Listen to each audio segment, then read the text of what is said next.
सर्वप्रथम जय शिवराय, जय शंभूराजे.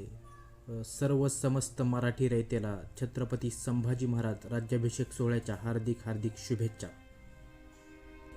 श्री शंभू शिवजातस्य मुद्रा देव्रीव राजते यदंकस्य विनोलेखा वर्तते कस्य नौपरी. आज 16 जानेवारी.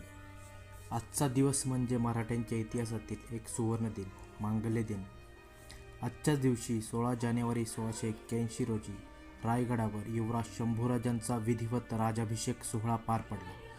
हंबीरमामांनी छत्र धरलं आणि या धरतीला, स्वराज्याला, शिवछत्रपतींच्या अकाली जाण्याने पोरक्या झालेल्या या मराठी मुलखाला हक्काचा धनी मिळाला, जो येणाऱ्या काळात औरंगजेब आणि पोर्तुगीज, इंग्रज, सिद्धी, डच इत्यादी परकीय सत्तांशी खडी झुंज घेऊन त्यांना नामोहरम करणार होता आणि स्वराज्यातील रयतेचा प्रतिपाळ करणार होता.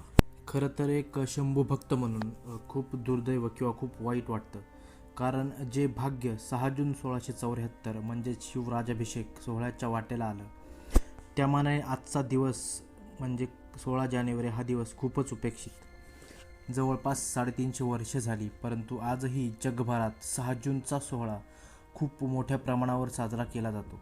त्या मानाने शंभू राजाभिषेक सोहळा आत्ता कुठे शंभू भक्त साजरा करू लागलेत. आणि 350 वर्षांपूर्वी देखील संभाजी महाराजांच्या राजाभिषेक सोहळ्याला परिस्थिती काही वेगळी नसावी, कारण अगोदर झालेला संभाजीराजांच्या कैदीचा प्रयत्न, त्यात मंत्रीविरोधात मुघलांची स्वारी, या सगळ्या काळोखात स्वराज्याची घडी नीट बसवण्यासाठी शंभूराजांना नाईलाजाने स्वतःचा अभिषेक करवून घ्यावा लागला. पण प्रत्यक्षात मात्र या सोहळ्याला ना कोणी परदेशी पाहुणा होता, ना कोणी मोठा पुरोहित.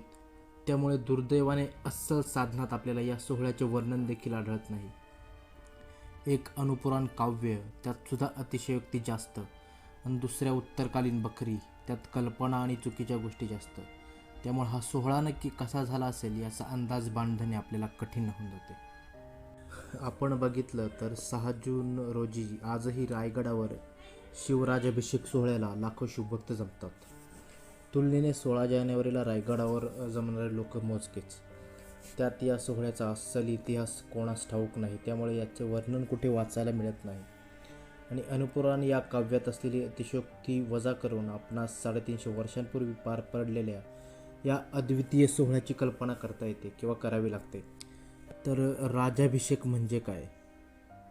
तर आजवर आपण राजाभिषेक हा शब्द न वापरता राज्याभिषेक हा शब्द सर्रास वापरतो, परंतु अभिषेक हा राजाला असतो आणि राज्याला नसतो, त्यामुळे तो राजाभिषेकच असावा आणि राज्याभिषेक नाही.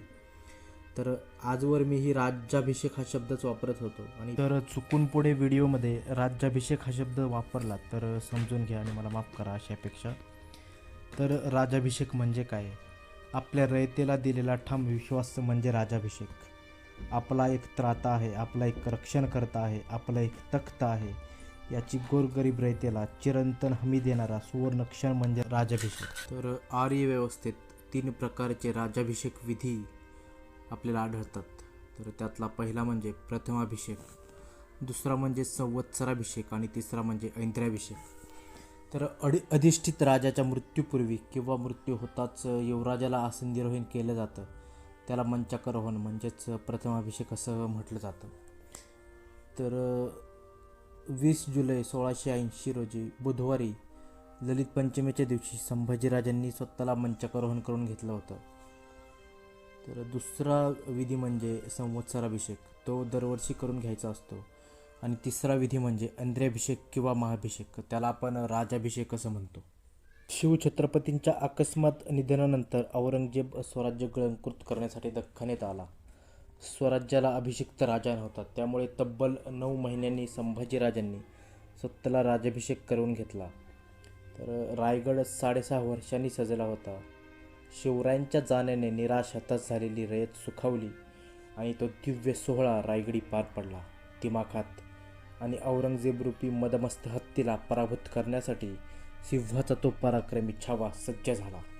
माघ शुद्ध सप्तमी, शके 1602, रौद्रनाम संवत्सरे, जानेवारी 14, 15 आणि 16 इसवी सन 1681 रोजी संभाजीराजांचा विधियुक्त राजाभिषेक झाला. पंचमी, षष्ठी आणि सप्तमी असे 3 दिवस तो समारंभ रायगडावर सुरू होता. तर 30 डिसेंबर 1680ला संभाजीराजांनी स्वतःची सुवर्ण तुला करून तुलादान केले आणि त्यानंतर प्रतापगडावर जाऊन आपल्या कुलस्वामींनी आई भवानीचं पूजन केलं आणि बाकी कार्यक्रम पार पाडल्यानंतर त्यांचा राज्याभिषेक विधी पार पडला. तर आपण अनुपुराण या काव्यात दिलेलं संभाजीराजांच्या राज्याभिषेक सोहळ्याचं वर्णन बघूयात. शंभूराजांचा राज्याभिषेक सुरू झाला असताना रायगडावर फार मोठा उत्सव साजरा करण्यात आला. त्यानिमित्ताने 4ही वर्णाचे लोक, वेश्या, नट, वादक, भाट, गायक हे सर्व आपापल्या स्थानातून निघून सह्य पर्वतावर म्हणजेच रायगडावर जमले.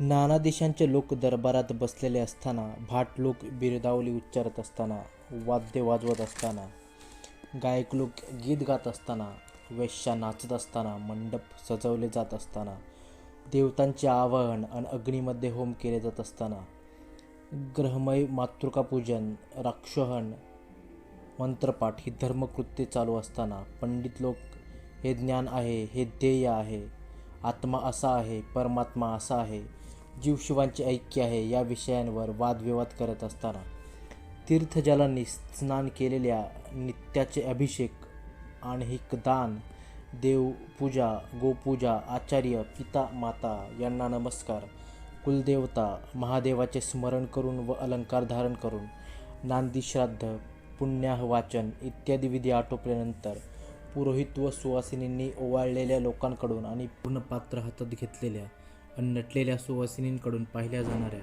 निरीक्षणाने लोकांची संभावना करणाऱ्या अशा शंभू महाराजांवर जमलेल्या ब्राह्मणवादी सर्व लोकांनी अभिषेक केला. वनस्पतीच्या आणि नदीजलांनी न्हाऊ घातलेले त्यांचे शरीर शोभले आणि ब्रह्मदेवाने अभिषेक केलेल्या इंद्राप्रमाणे अभिषिक्त शंभू महाराज त्यावेळी शोभले. शंभू महाराज अंतपुरातील नायकांच्या मनात भरले आणि त्यांचा मान वाढला.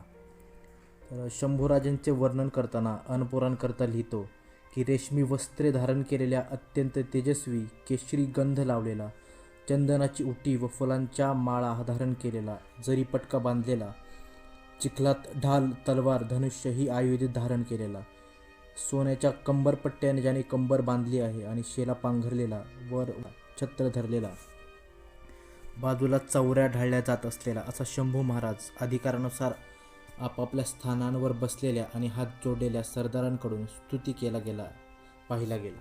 तर असं सुंदर वर्णन आपल्याला अनुपुराण या काव्यात मिळतं. याची अतिशयोक्ती बाजूला केली तर आपल्याला या सोहळ्याची कल्पना करता येते. आणि चिटणीस बखर किंवा मराठा साम्राज्याची एक छोटी बखर यात चुकीच्या गोष्टी किंवा चुकीचा इतिहास जास्त आढळतो. त्यात तिथी आणि तारखांचा ताळमेळ आपल्याला लागत नाही, त्यामुळे त्याचा आधार घेणं हे योग्य ठरणार नाही. तर संभाजीराजांच्या राज्याभिषेक समयी मराठे, इंग्रज किंवा डच मराठे, पोर्तुगीज मराठे यांचे संबंध मैत्रीपूर्ण नव्हते आणि त्यामुळे इतर कागदांमध्ये या राज्याभिषेक सोहळ्याचे अस्सल वर्णन आपल्याला आढळत नाही. काही लेखकांनी सुवर्ण सिंहासन नवीन केले असं म्हटलं आहे, परंतु प्रत्येक राज्याभिषेक समयी जे आसन नवीन करतात ती उंबराची आसंदी होय. शिवरायांनी दुसऱ्या अभिषेकावेळी हीच आसंदी बदलली होती आणि ही आसंदी सिंहासनात ठेवून तिच्यावर व्याघ्र वगैरेंची चर्मे पसरून बसण्याआधी तयार करतात आणि हीच आसंदी इंद्रदेवाची समजून तिला तळपाय लागू द्यावायचा नसतो व गुडघ्यावर बसून तळपाय बाहेर ठेवायचे असतात. आणि त्याच प्रकारे संभाजी महाराजांनी देखील या आसंदीवर बसून स्वतःला स्वराज्याचा दुसरा राजा म्हणून घोषित केले. आणि आणखीन एक गोष्ट म्हणजे राज्याभिषेक प्रसंगी पूर्वीच्या कैद्यांना मुक्त करण्याचा परंपरागत रिवाज असल्यामुळे संभाजी महाराजांनी देखील आपल्या स्वराज्यातील कैद्यांना मुक्त केले आणि प्रधानमंडळातील अण्णाजी दत्तो, निळोपंत, बाळाजी आवजी, जनार्दन पंत यांच्या समावेशाने महाराजांनी प्रधानमंडळ नेमून त्यांचा कारभार त्यांना सांगितला. तर संभाजी महाराजांच्या अष्टप्रधान मंडळाबद्दल बोलायचं झालं तर पेशवेपदी निळोपंत मोरेश्वर पिंगळे म्हणजेच मोरोपंत पिंगळे यांचे पुत्र यांची वर्णी लागली. अनाजी दत्तो यांना मुजुमदार किंवा अमात्य हे पद देण्यात आलं. त्यांची सुरनीची काढून घेण्यात आली आणि आबाजी सोनदेव यांना सुरनीस किंवा सचिव म्हणून नेमला. जनार्दन पंत नारायण हनुमंते यांची डबीर किंवा सुमंत म्हणून नेमणूक करण्यात आली. तर हंबीरराव मोहिते यांच्याकडे सरनोबत सरसेनापती हे पद तसंच ठेवण्यात आलं. पंडितराव किंवा दानाध्यक्ष हे पद हे मोरेश्वर पंडितराव यांना देण्यात आलं आणि वाकेनवीस म्हणून दत्ताजी त्रिमल यांची नेमणूक केली गेली. तर मुख्य न्यायाधीश म्हणून प्रल्हाद निराजी यांना ती धुरा देण्यात आली आणि चिटणीस. तर नंतरच्या काळात कवी कलश यांना छंदोगामाते हे पद देखील देण्यात आलं आणि त्यांचा देखील या प्रधानमंडळात समावेश करण्यात आला. तर अशा प्रकारे संभाजी महाराजांनी त्यांचे अष्टप्रधान मंडळ नेमले. तर अशा प्रकारे छत्रपती संभाजी महाराजांचा राज्याभिषेक सोहळा रायगडी पार पडला आणि उफळत्या दर्यात त्या मगरूर सिद्धीची मिजाज जिरवणारा राजा रणभैरव म्हणून संभाजी हा गादीवर बसला आणि नंतरच्या काळात त्यांनी त्या सिद्धीला जंजिऱ्याकडे समुद्रात पूल बांधण्याचा प्रयत्न करून त्याला जेरीस आणला आणि त्या सिद्धीची मिजाज जिरवली. तसेच इंग्रज असतील, पोर्तुगीज असतील, मुघल असतील, डच असतील, सर्वांनाच त्यांनी पाणी पाजलं आणि तब्बल 12 आघाड्यांवर खडी झुंज पुकारली आणि शेवटपर्यंत संभाजीराजे लढतच राहिले आणि लढता लढताच ते एके दिवशी कैद झाले आणि त्यांनी धीरोदात्तपणे मृत्यूचा सामना केला आणि मुघलांना शरण जाण्यास ठामपणे नकार दिला. तर अशा छत्रपती संभाजी महाराजांना माझा मानाचा मुजरा. तुम्हाला हा व्हिडिओ कसा वाटला हे कमेंट करून नक्की कळवा आणि व्हिडिओ जर आवडला असेल तर लाईक करा, शेअर करा, सबस्क्राईब करा आणि सफर सह्यागिरीची या चॅनलला सबस्क्राईब करायला विसरू नका. जय शिवराय.